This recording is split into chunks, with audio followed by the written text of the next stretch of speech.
আসসালামু আলাইকুম।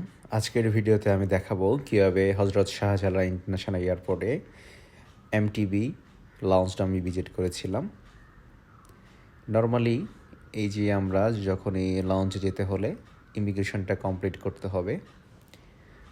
Immigration complete করার পর আমরা সামনে গিয়ে ডান সাইডে উঠতে হবে। ডান সাইডে সিঁড়ি দিয়ে উপরে ওঠার পরেই প্রথমে ইবিএল লাউঞ্জটা দেখা যাবে। এরপরে আমরা আস্তে আস্তে এমটিবি লাউঞ্জের দিকে যাচ্ছি। যাওয়ার সময় ডান পাশে বাহিরে যে এনভায়রনমেন্টটা দেখা যাচ্ছে, প্লেন টেক অফ ল্যান্ডিংয়ের সব কিছু সুন্দর ভিউ দেখা যায়। এমটিকে বলা হয় বাংলাদেশের সবচেয়ে বড় লাউঞ্জ নেটওয়ার্ক। এটা সবগুলো এয়ারপোর্টে রয়েছে। প্রথমে ঢোকার পর আমাদেরকে কার্ডটা শো করতে হয় এবং বোর্ডিং পাস। সব ফর্মালিটি শেষ করার সময় আমরা একটু দূর থেকে ইন্টেরিয়র ডিজাইনটা দেখছিলাম। খুবই সুন্দর করে সাজিয়ে গুছিয়ে রেখেছে, ছিমছাম।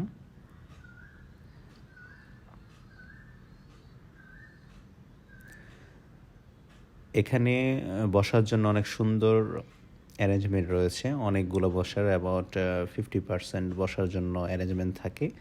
যদিও এমটিবির এই যে লঞ্চটা দেখছি এটা শুধুমাত্র কার্ড হোল্ডার জন্য। এখানে খুব বেশি ভিড় আমার চোখে পড়েনি।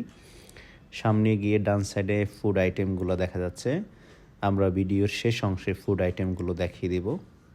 এখন আমরা দেখছি বিভিন্ন ইন্টেরিয়র ডিজাইন। ওয়াশরুম অলসো, এখানে ইন্ডিভিজুয়াল ওয়াশরুম রয়েছে। এখানে আমরা যেটা দেখেছি বিভিন্ন অন্য লাউঞ্জগুলোতে নিজস্ব ওয়াশরুমটা বাইরে থাকে, বাট এমটিবি লাউঞ্জের ওয়াশরুমটা লাউঞ্জের মধ্যেই থাকে। সো যারা গেস্ট আসেন তারা খুব সহজে এটা ইউজ করার ফ্যাসিলিটিটা পায়। এখানে প্রাইভেট রুম হিসেবে ভিতরে অনেক সুন্দর বসার অ্যারেঞ্জমেন্ট রয়েছে। এছাড়া কিছু বুক রয়েছে যেখানে চাইলে কেউ অনেক সময় থাকলে বইগুলো পড়ার সুযোগ থাকে। ফুড আইটেম অনেক সুন্দর ছিল, অনেক ভালো ছিল। আমি ওই দিন যেদিন গিয়েছিলাম বাফেলো উইংস, বিভিন্ন স্ন্যাক্স আইটেম আমরা দেখছিলাম, vegetable roll, sandwich, burger, cake item ছিল, ডেজার্ট আইটেম ছিল অনেক রকম। এখানে ফুডগুলো অনেক ভালো ছিল।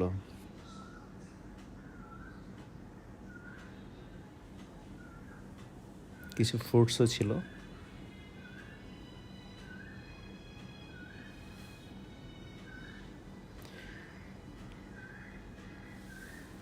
এখানে নর্মালি এন্ট্রি করার পর ম্যাক্সিমাম 3 আওয়ার্স আমরা থাকতে পারবো।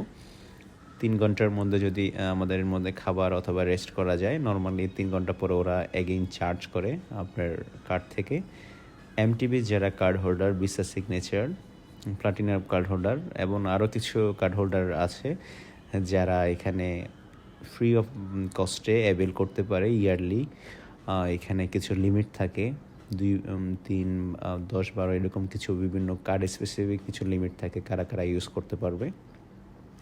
নর্মালি আমাদের ইমিগ্রেশনের পর অনেক সময় থেকে যায় আমাদের ফ্লাই করার। এই সময়টা এসে আমরা লাউঞ্জে ভিজিট করলে কিছুটা রিল্যাক্স করা যায়, কিছুটা ফুড নেওয়া যায় এবং এখানে খুবই কমফোর্টেবল। আমরা খুব সহজে সুন্দরভাবে সময়গুলো কাটাতে পারি। Thank you.